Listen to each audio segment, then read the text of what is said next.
I will talk now about the third use case for competitor price models, the price wars. A price war is a vicious circle in 4 acts. It starts with player A lowers his price to win share, and no surprise, he does win share. However, then player B lowers price to better compete and win some of the lost share back. And at the end of it, the market shares return pretty much to the original levels and nobody is really better off. In fact, everyone is worse off because the margins in the industry now have come down as the price water level was lowered. Sometimes, though, price wars can help you to realize a competitive advantage.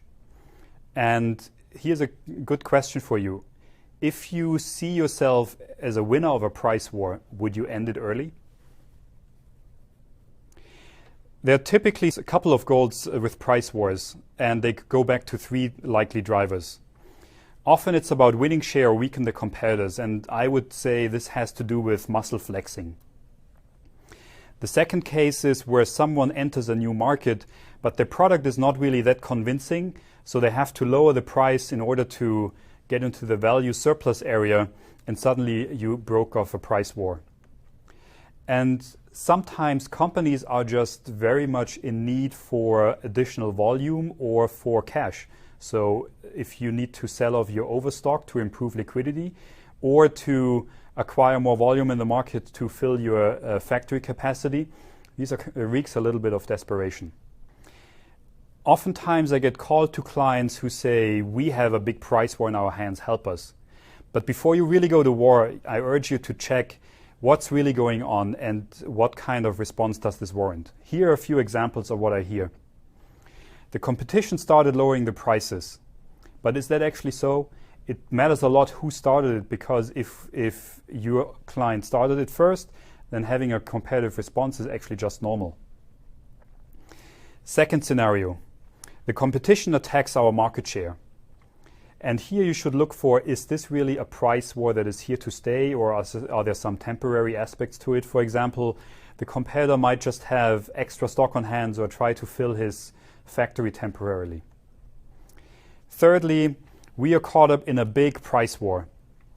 Check whether it is truly a price war across the market and how bad it really is. Sometimes you'll find it's actually in a fairly narrow part of the market or even in a local market, and there is no immediate threat of an increasing scope.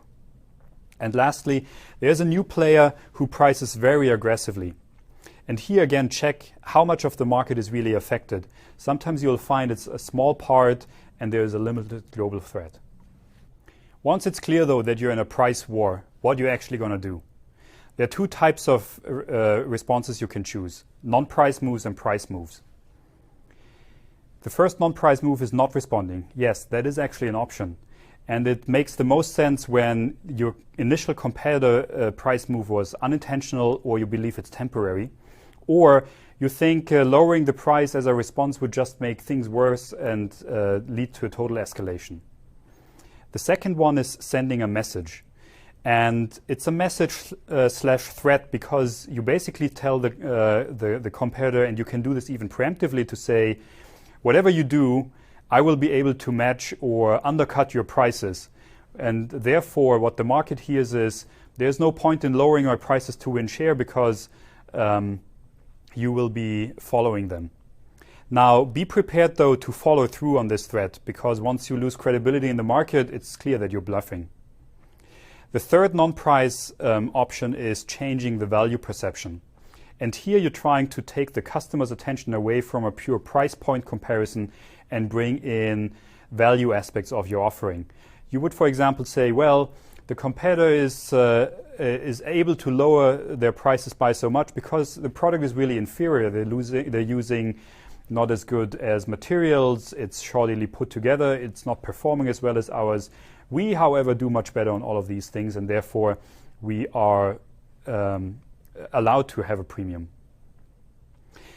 Once you tried the non-price moves, but there was no point, or you didn't get very far, you have to play the war. And there you can differentiate between price moves that are fairly surgical, meaning very targeted and in a very thoughtful way, or you go to a broader price retaliation. If you retaliate, I would only do it in three scenarios. Either you have a structural competitive advantage and you're pretty certain you come out as a winner. The second one is you actually see the chance to end the war. Or the third one is in markets with very high cross-elasticity, where you just will lose with certainty so much market share that you probably put out of business where you have to respond. So a quick summary on the price war. Price wars usually don't make a lot of sense. However, they happen all the time. So you better be prepared, because I'm certain within your career you will face it at least once. Respond if you can with non-price moves, and these were no response at all, signaling and addressing the value perception. Price moves are clearly the less preferred options, and there try first surgical or subtle price moves, and if subtle won't do, go to war but move quickly and unambiguously. And lastly, don't forget to monitor your competition closely after each move, because you have to confirm, did your move actually have the intended effect? And what did the competitor do as a response to your move?